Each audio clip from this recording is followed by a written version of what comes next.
Hi dears, welcome to iPlus Training Solutions.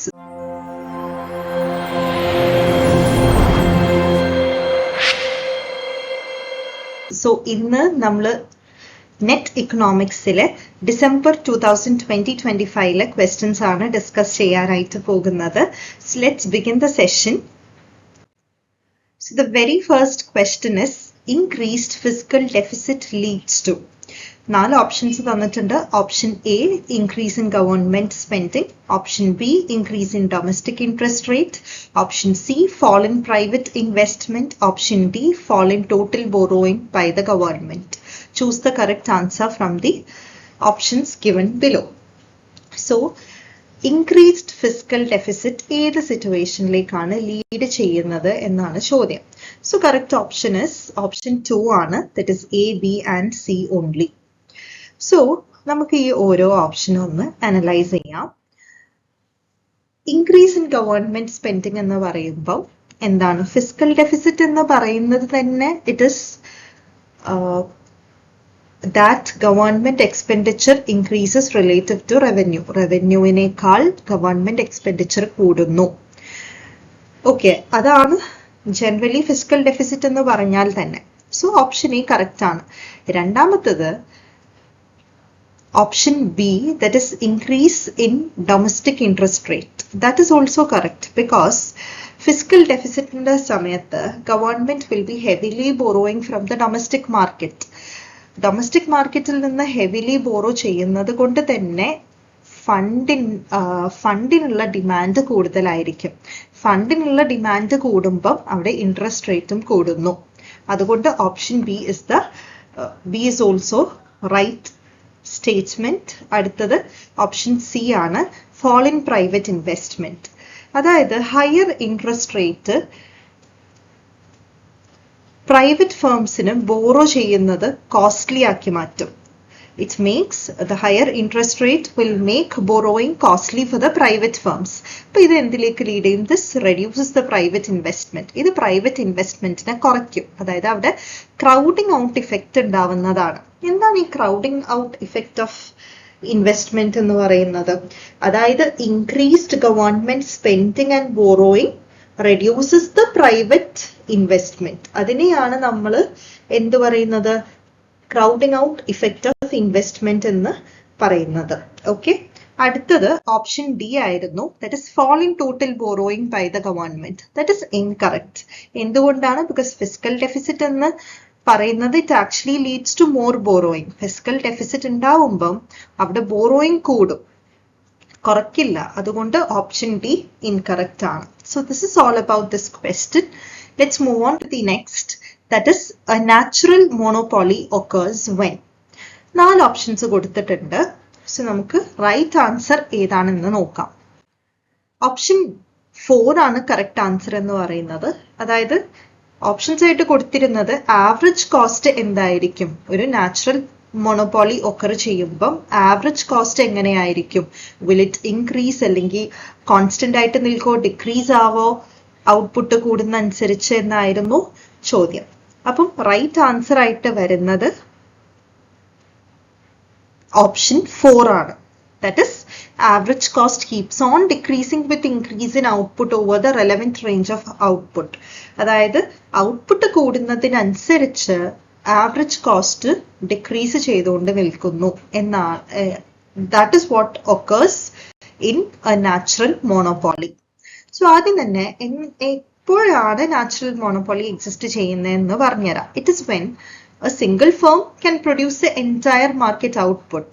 അതായത് entire market output ഒരു single firm produce ചെയ്യുമ്പോഴാണ് അവിടെ natural monopoly occur ചെയ്യുന്നത്. This is because of continuous economies of സ്കെയിലിനെ കൊണ്ടാണ് ഈ നാച്ചുറൽ മോണോപോളി ഒക്കർ ചെയ്യുന്നത്. എന്താണ് ഇക്കോണമീസ് ഓഫ് സ്കെയിൽ എന്ന് പറയുന്നത്?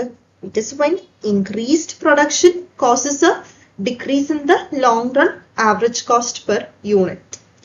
അപ്പം ഔട്ട്പുട്ട് കൂടുന്നത് അനുസരിച്ച് ആവറേജ് കോസ്റ്റും അവിടെ കണ്ടിന്യൂസ് ആയിട്ട് കുറയുന്നുണ്ട്. And large fixed cost are spread over more units. അതായത് ഫിക്സഡ് കോസ്റ്റ്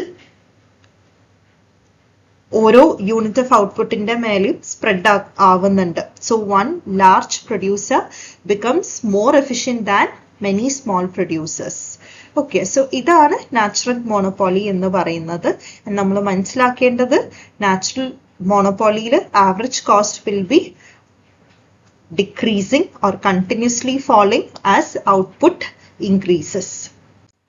അടുത്ത ചോദ്യം, kinked demand model of oligopoly was developed by which of the following? So oligopoly modelsൽ വരുന്ന ഒരു മോഡലാണ് കിങ്ഡ് ഡിമാൻഡ് മോഡൽ എന്ന് പറയുന്നത്. അത് ആരാണ് ഡെവലപ്പ് ചെയ്തത് എന്നാണ് ചോദ്യം. Options are option 1 Chamberlin, option 2 ഹെദർ, option 3 Stackelberg, option 4 Sweezy. The correct option is option 4 Sweezy. So Sweezy in the kinked demand model of oligopoly നമുക്കൊന്ന് നോക്കാം. മെയിൻലി ഈ മോഡലിൽ എക്സ്പ്ലെയിൻ ചെയ്യുന്നത് പ്രൈസ് റിജിഡിറ്റി ആണ്. ഓക്കെ, സോ സ്വീസിന്റെ വ്യൂ പോയിന്റും കൂടി നമുക്കൊന്ന് നോക്കാം. അക്കോർഡിംഗ് ടു സ്വീസി, ഒരു ഫേം പ്രൈസ് കൂട്ടുമ്പോൾ റൈവൽ ഫേംസ് അത് ഫോളോ ചെയ്യുന്നതല്ല. So demand is becoming highly elastic. Okay. ഇനി ഫേം പ്രൈസ് കട്ട് ചെയ്യുമ്പോൾ rivals also cuts the price. അപ്പൊ അവിടെ ഡിമാൻഡ് എന്താവും? ഇൻഇലാസ്റ്റിക് ആവും. ഓക്കെ, ഇത് ഒരു കിങ്ക് അവിടെ ക്രിയേറ്റ് ചെയ്യുന്നുണ്ട്. ഡിമാൻഡ് കർവിൽ ഒരു കിങ്ക് അവിടെ ക്രിയേറ്റ് ചെയ്യുന്നുണ്ട്. And that is leading to the stable prices.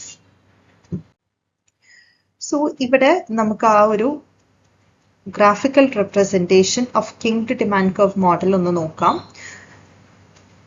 X ആക്സിസിൽ ക്വാണ്ടിറ്റി ഡിമാൻഡും Y ആക്സിസിൽ പ്രൈസും കൊടുത്തിട്ടുണ്ട്. And we have demand curve here. This is the kinked demand curve and we have MR curve. MR curve is discontinuous here. ഇപ്പൊ ഞാനിവിടെ ഇപ്പൊ demand കർവിനെ കുറിച്ച് പറഞ്ഞുതരാം. ഈ ഇവിടെ കാണുന്ന യെല്ലോ ഡോട്ട് ഉണ്ടല്ലോ, that is the kink. Okay, so the upper portion of the demand curve എന്താണ് കാണിക്കുന്നത്? It is elastic. Okay, price rigidity ആണ് മെയിൻലി ഈ ഒരു മോഡൽ കാണിക്കുന്നത്, ഇല്ലസ്ട്രേറ്റ് ചെയ്യുന്നത്. And upper part of the demand curve is elastic and lower part is inelastic. Okay, so the curve is highly elastic above the current price, which is that the competitors don't follow the price hike. Below it inelastic ആണ്, where competitors match the price cuts. So ഇതാണ് നമ്മൾ മനസ്സിലാക്കി വെക്കേണ്ടത് regarding the kinked demand curve model. അടുത്ത ചോദ്യം, which one of the following is true for the phenomenon of liquidity trap? liquidity trapുമായി ബന്ധപ്പെട്ട ചോദ്യമാണ്. liquidity trapുമായി ബന്ധപ്പെട്ട് ഏത് സ്റ്റേറ്റ്മെന്റ് ആണ് ട്രൂ എന്നാണ് ചോദ്യം. Options are option 1, the entire additional money supply is spent on buying bonds. Option 2, the level of rate of interest is very high. Option 3, the entire additional money supply is held by the public as idle cash balance. Option 4, the interest rate will decrease from the point of liquidity trap. So correct ആയിട്ടുള്ള option is option 3 ആണ്. The entire additional money supply is held by the public as idle cash balance. So നമുക്കൊന്ന് നോക്കാം liquidity trap situation എന്താണെന്ന് നോക്കാം. liquidity trap situation എന്ന് പറയുമ്പോൾ അവിടെ interest rate extremely law ആയിരിക്കും. So people are expecting interest rate to rice in future. ഫ്യൂച്ചറിൽ interest rate കൂടുമെന്ന് ഉള്ള ഒരു എക്സ്പെക്ടേഷൻ ആളുകൾ അവിടെ വെക്കുന്നുണ്ട്. ഓക്കെ, therefore ആളുകൾ എന്ത് ചെയ്യും? people will be preferring to hold money as cash instead of investing. Invest ചെയ്യുന്നതിന് പകരം ആളുകൾ കയ്യിൽ ക്യാഷ് ആയിട്ട് വെക്കാനാണ് അവർ പ്രിഫർ ചെയ്യുന്നത്. അപ്പൊ ഈ ഒരു സിറ്റുവേഷനിൽ, ഈ ഒരു സ്റ്റേറ്റിൽ സെൻട്രൽ ബാങ്ക് എന്ത് ചെയ്യും? they will be losing their ability to stimulate the economic growth using the conventional monetary policy, because കൂടുതൽ പണം ബാങ്കിങ് സിസ്റ്റത്തിലേക്ക് ഇൻജെക്ട് ചെയ്താലും it fails to lower the rates or boost the lending. Okay, so even if the central bank money supply increase ചെയ്താലും people simply hold the extra money idle. അവര് കയ്യിൽ കാശ് വെച്ചിരിക്കാനായിരിക്കും അവര് പ്രിഫർ ചെയ്യുന്നത് during the situation of liquidity trap. അടുത്ത ചോദ്യം, match the list 1 with list 2 ഒരു മാച്ച് ദ ഫോളോയിങ് ക്വസ്റ്റ്യൻ ആണ്. രണ്ട് ലിസ്റ്റ് കൊടുത്തിട്ടുണ്ട്.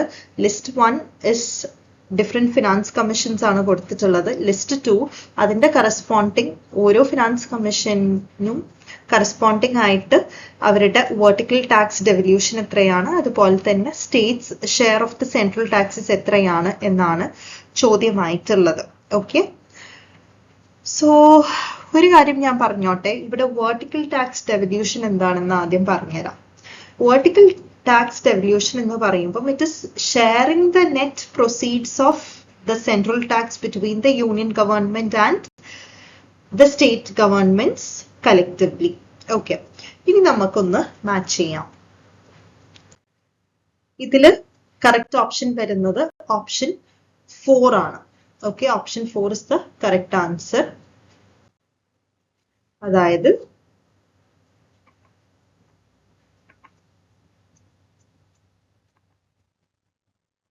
യെസ്, അതായത് 14th ഫിനാൻസ് കമ്മീഷന്റെ ടാക്സ് ഡെവല്യൂഷൻ എന്ന് പറയുന്നത്, വെർട്ടിക്കൽ ടാക്സ് ഡെവല്യൂഷൻ എന്ന് പറയുന്നത് 42% ആണ്.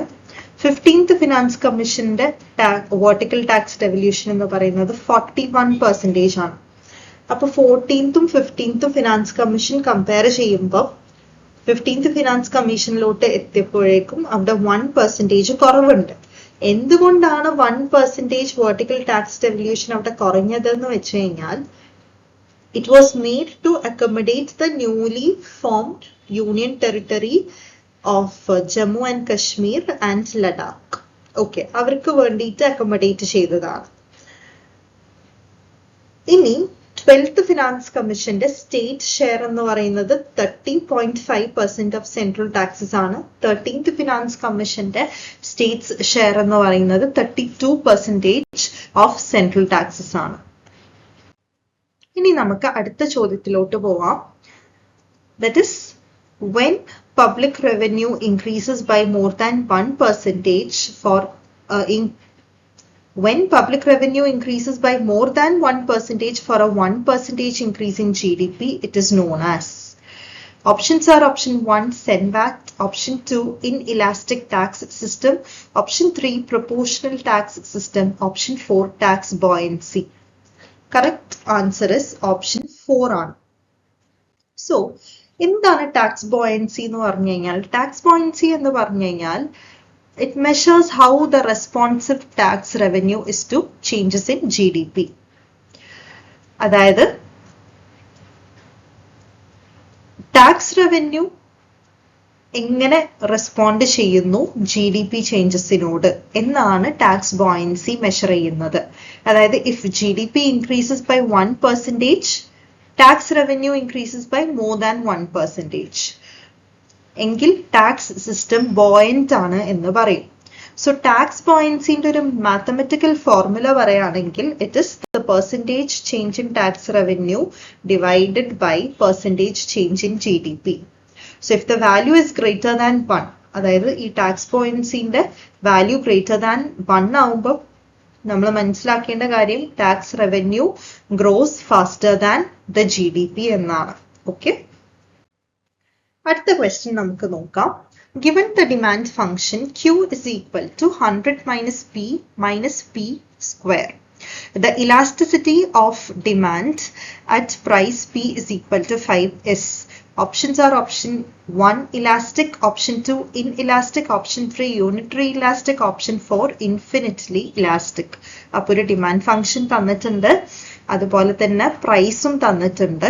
സോ നമ്മൾ ഇത് വെച്ച് സോൾവ് ചെയ്തിട്ട് what we have to find is whether elasticity of demand elastic ആണോ, inelastic ആണോ, unitary elastic ആണോ, infinitely elastic ആണോ എന്നാണ് നമ്മൾ മനസ്സിലാക്കേണ്ടത്.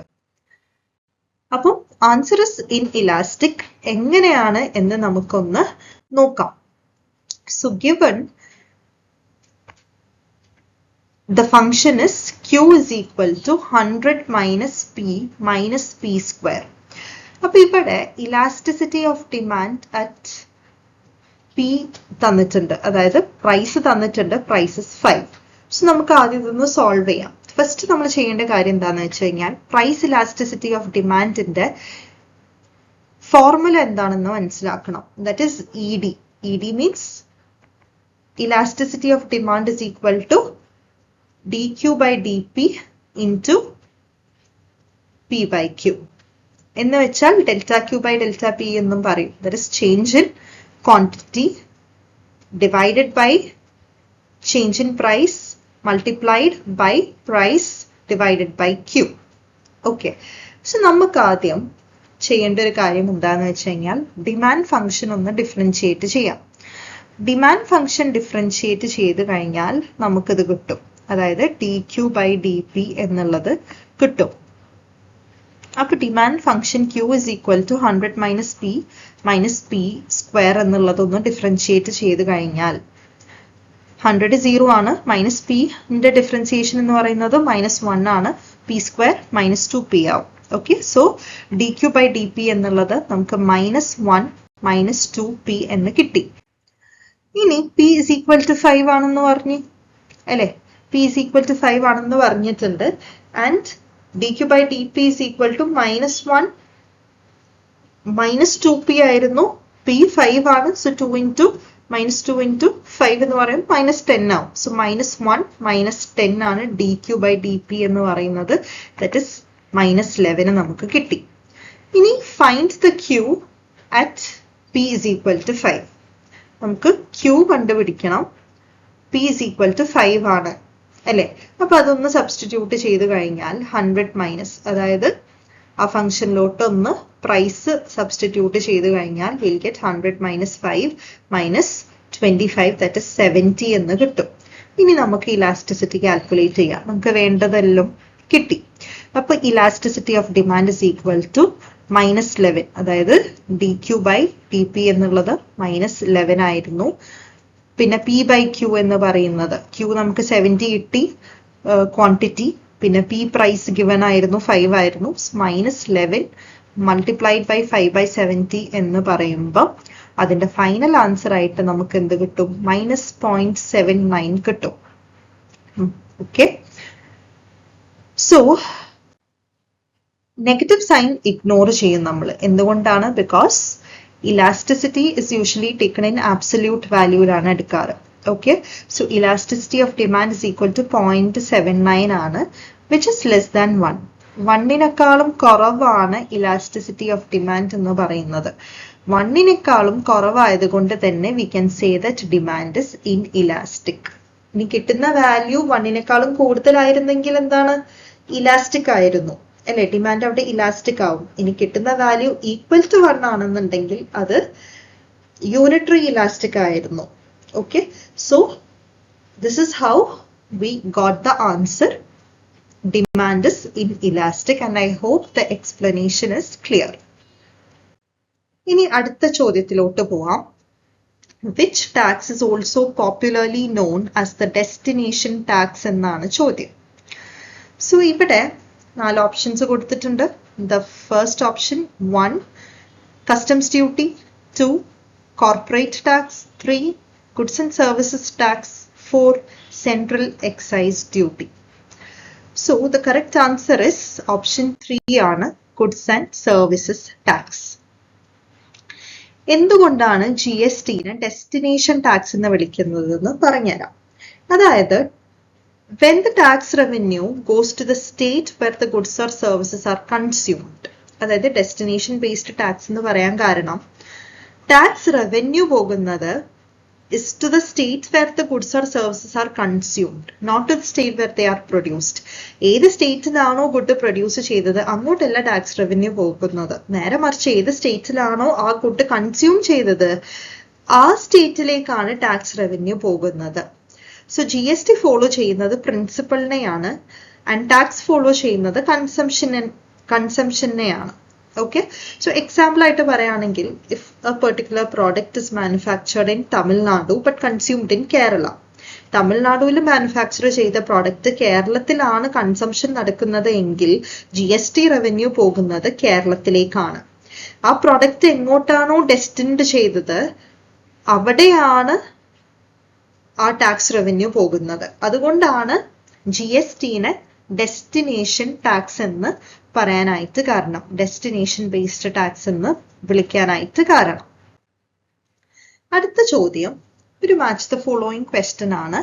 രണ്ട് ലിസ്റ്റ് കൊടുത്തിട്ടുണ്ട്. ഫസ്റ്റ് ലിസ്റ്റിലുള്ളത് type 1 error, type 2 error, simple hypothesis and composite hypothesis ആണ്. ലിസ്റ്റ് 2 കൊടുത്തത് 1. Accept H0 when it is false. 2. H0 mu is equal to mu naught and sigma square is equal to sigma naught square. 3. Reject H0 when it is true. 4. H0 mu is equal to mu naught and sigma square. It is unknown. Mu naught and sigma square is unknown. Okay. So ഇതാണ് നമുക്ക് options എന്ന് പറയുന്നത്. So നമുക്കൊന്ന് match ചെയ്ത് നോക്കാം.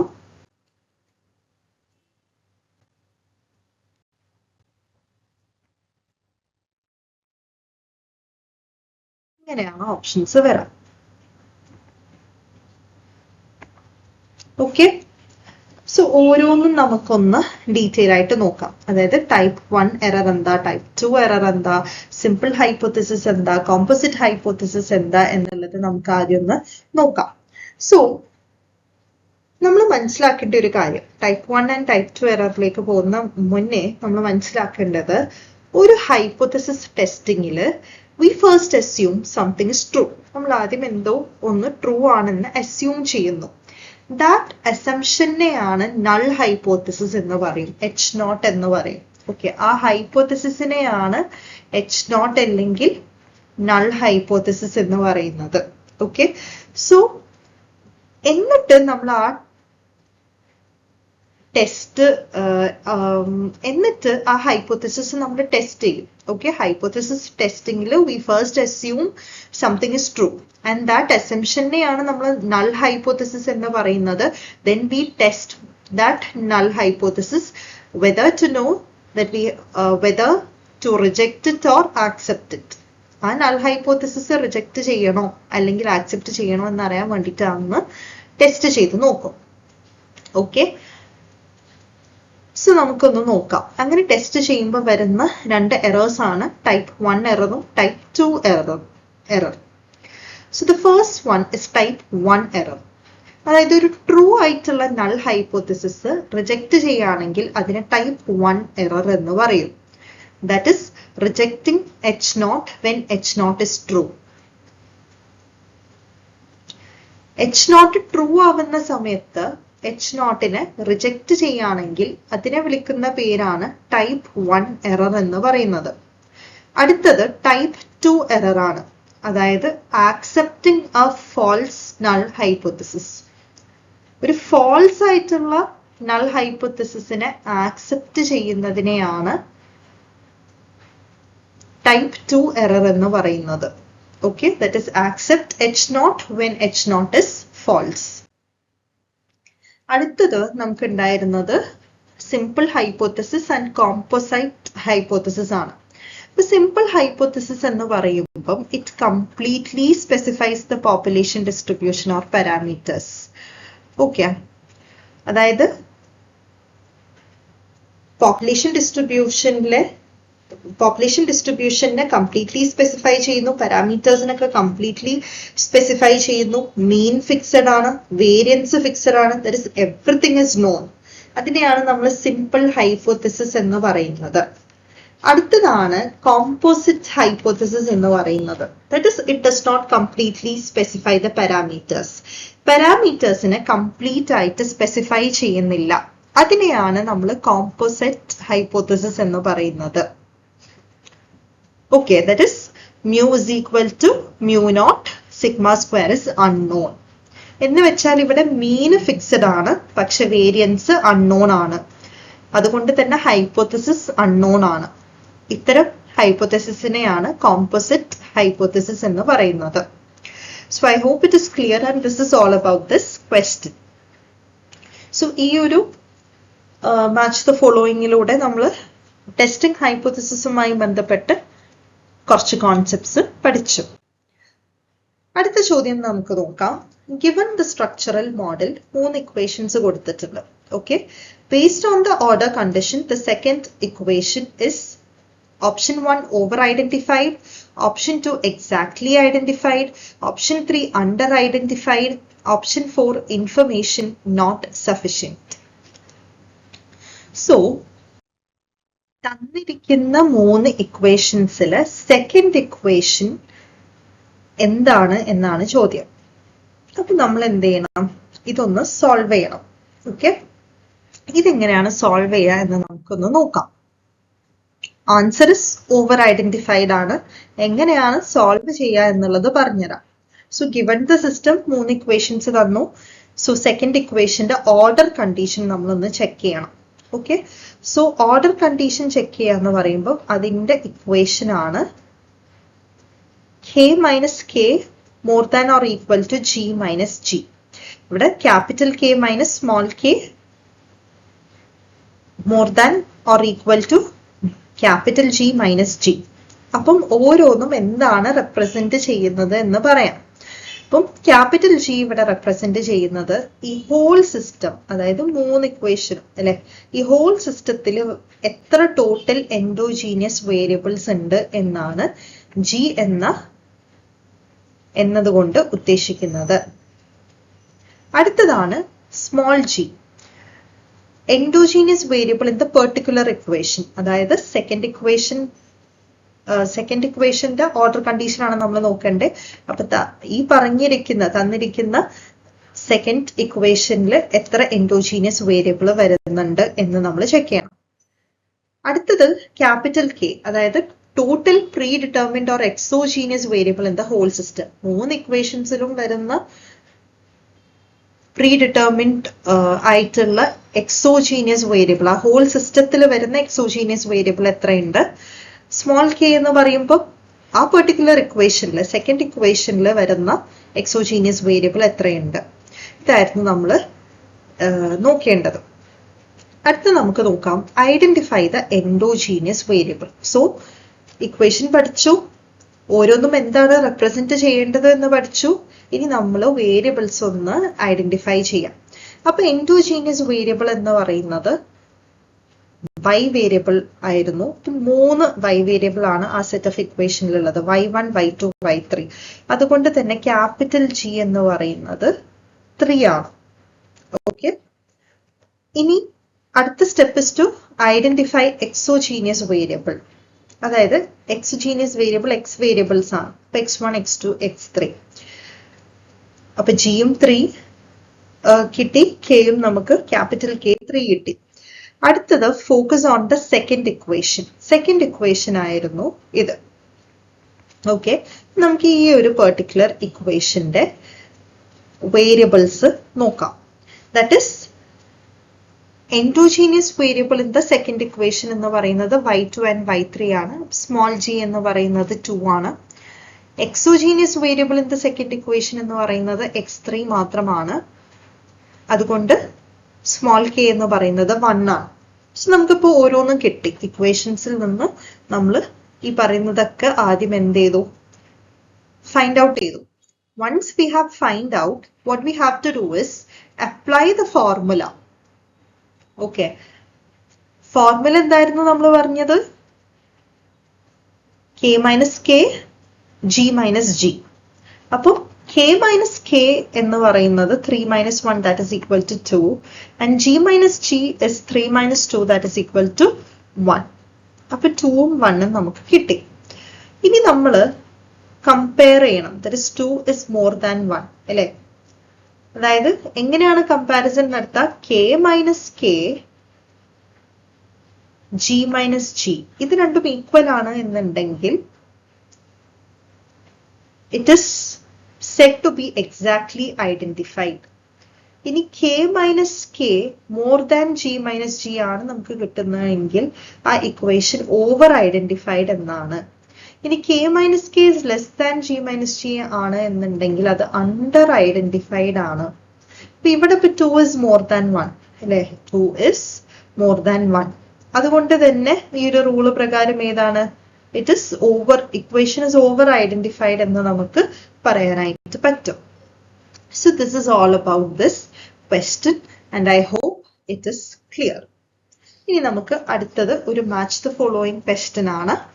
List 1 and list 2 ഉണ്ട്. List 1 neo-chamberlainian model, option B neo-hoteling model, option C Brander-Krugman model, option D neo-Heckscher-Ohlin model.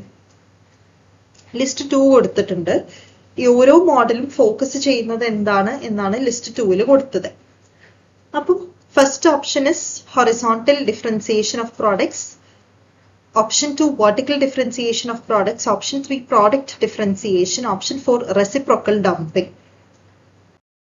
So correct option എന്ന് പറയുന്നത് ഓപ്ഷൻ 4 ആണ്. A3, B1, C4 and D2. നമുക്കൊന്നും മാച്ച് ചെയ്യാം.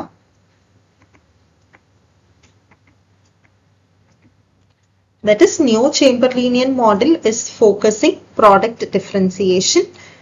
Neo-hoteling model is focusing horizontal differentiation of products. Brander-Krugman model is focusing reciprocal dumping. Neo-Heckscher-Ohlin model is focusing vertical differentiation of products. നമുക്ക് ഓരോന്നൊന്ന് നോക്കാം.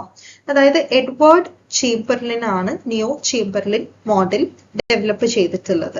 So what does it focus on? It focuses on monopolistic competition. Monopolistic competition ആണ് focus ചെയ്യുന്നത്. And also product differentiation കൂടി എന്ത് ചെയ്യുന്നുണ്ട്? Focus കൊടുക്കുന്നുണ്ട്. അടുത്തത് Harold ഹോട്ടലിംഗിന്റെ neo Hotelling model. It actually deals with horizontal product differentiation. Horizontal product differentiation ആണ് neo Hotelling മോഡലിൽ ഫോക്കസ് കൊടുക്കുന്നത്. എന്ന് വെച്ച് കഴിഞ്ഞാൽ കൺസ്യൂമറിന്റെ പ്രിഫറൻസ് ബേസ് ചെയ്തിരിക്കുന്നത് it is based on variety or ലൊക്കേഷന്റെ ബേസിസിലാണ് consumer prefer ചെയ്യുന്നത്, പ്രോഡക്ട്സ് പ്രിഫർ ചെയ്യുന്നത്. അതിനെയാണ് നമ്മൾ ഹൊറിസോണ്ടൽ പ്രോഡക്റ്റ് ഡിഫറൻസിയേഷൻ എന്ന് പറയും. ഇപ്പം പറയുകയാണെങ്കിൽ it is when products share the same price and quality but it different specific subjective ഫീച്ചേഴ്സിൽ വ്യത്യാസമുണ്ട്. ഇപ്പൊ consumer will be choosing between them based entirely on personal preference അല്ലെങ്കിൽ ടേസ്റ്റ് വെച്ചിട്ടായിരിക്കും. അടുത്തതാണ് ജെയിംസ് ബ്രാൻഡർ ആൻഡ് പോൾ ക്രൂഗ്മാന്റെ Brander Krugman model എന്ന് പറയുന്നത്. This model is known for reciprocal dumping. എന്താണ് റെസിപ്രോക്കൽ ഡംപിംഗ് എന്ന് പറയുന്നത്? റെസിപ്രോക്കൽ ഡംപിംഗ് എന്ന് പറഞ്ഞു കഴിഞ്ഞാൽ ഒരു ഇന്റർനാഷണൽ ട്രേഡ് ഫിനോമിനൻ ആണ്. അതായത് ഈ ഒരു ട്രേഡ് ഫിനോമിനനിൽ രണ്ട് കൺട്രീസ് എന്ത് ചെയ്യും? Will be simultaneously exporting the exact same product to each other. Okay, അതായത് രണ്ട് കൺട്രീസ് സൈമിൾട്ടേനിയസ് ആയിട്ട് എക്സാക്ട് സെയിം പ്രോഡക്റ്റ് എക്സ്പോർട്ട് ചെയ്യും, തമ്മിൽ എക്സ്പോർട്ട് ചെയ്യും and will be engaging in price discrimination. ഇതിനെയാണ് റെസിപ്രോക്കൽ ഡംപിംഗ് എന്ന് പറയുന്നത്. ഇനി oligopolistic firms in both nation, അതായത് ഡംപിങ്ങുമായി ബന്ധപ്പെട്ട് പറയാണ്, ഒളിഗോപോളിസ്റ്റിക് ഫേംസ് രണ്ട് നേഷനിലെയും ഗുഡ്സ് സെല്ല് ചെയ്യുന്നത് ആർട്ടിഫിഷ്യലി ലോവർ പ്രൈസസിനാണ് അബ്രോഡിൽ അവർ സെല്ല് ചെയ്യുന്നത് than in their home markets. Okay, ഇനി അടുത്തത് എലി ഹെക്ഷർ ബർട്ടിൽ ഓഹ്ലിന്റെ മോഡലായ നിയോ ഹെക്ഷർ ഓഹ്ലിൻ മോഡലാണ്. This model is associated with vertical differentiation. Vertical ഡിഫറൻസിയേഷനുമായി ബന്ധപ്പെട്ടതാണ്. ആൻഡ് ക്വാളിറ്റി ഡിഫറൻസസ് ഇൻ പ്രോഡക്റ്റിലെ ക്വാളിറ്റി ഡിഫറൻസസ്. വെർട്ടിക്കൽ ഡിഫറൻസിയേഷൻ എന്ന് പറയുമ്പോൾ it is the focusing on the quality differences in the product. അതായത് ഇപ്പം എക്സാമ്പിൾ ആയിട്ട് പറയുകയാണെങ്കിൽ സെയിം ഫോൺ തന്നെ ഇപ്പൊ ഒരു മൊബൈൽ ഫോൺ കാറ്റഗറിയിൽ വരാണെങ്കിൽ സെയിം മൊബൈൽ ഫോൺ കാറ്റഗറി, പക്ഷെ ഒന്ന് ലോവർ ബഡ്ജറ്റിനും ഒന്നൊരു പ്രീമിയം ക്വാളിറ്റിൻ്റെതും ആണ്. സോ ക്വാളിറ്റി ഡിഫറൻസസ് വരുന്നതിനാണ് നമ്മൾ വെർട്ടിക്കൽ ഡിഫറൻസിയേഷൻ എന്നിവിടെ പറയുന്നത്. So this is all about this. And ഇത് ഇന്റർനാഷണൽ ട്രേഡ് മോഡൽസുമായി ബന്ധപ്പെട്ടൊരു ക്വസ്റ്റ്യൻ ആയിരുന്നു. ഡിഫറെന്റ് മോഡൽസ് ആണ് നമ്മൾ ഡിസ്കസ് ചെയ്തത്. ആൻഡ് ഓരോ മോഡലും എന്താണ് ഫോക്കസ് ചെയ്യുന്നത് എന്നും കൂടിയാണ് ഡിസ്കസ് ചെയ്തത്. ആൻഡ് അലോങ് വിത്ത് ഇറ്റ് ഞാൻ എക്സ്പ്ലനേഷന്റെ സമയത്ത് ആരാണ് ആ ഒരു പെർട്ടിക്കുലർ മോഡൽ ഡെവലപ്പ് ചെയ്തിട്ടുള്ളത് എന്നുകൂടി ആഡ് ചെയ്തിട്ടുണ്ട്. It's all about today's session. ബാക്കിയുള്ള ക്വസ്റ്റ്യൻസ് നമുക്ക് അടുത്ത വീഡിയോസിലായിട്ട് ഡിസ്കസ് ചെയ്യാം. So I hope this session was useful. Thank you and happy learning.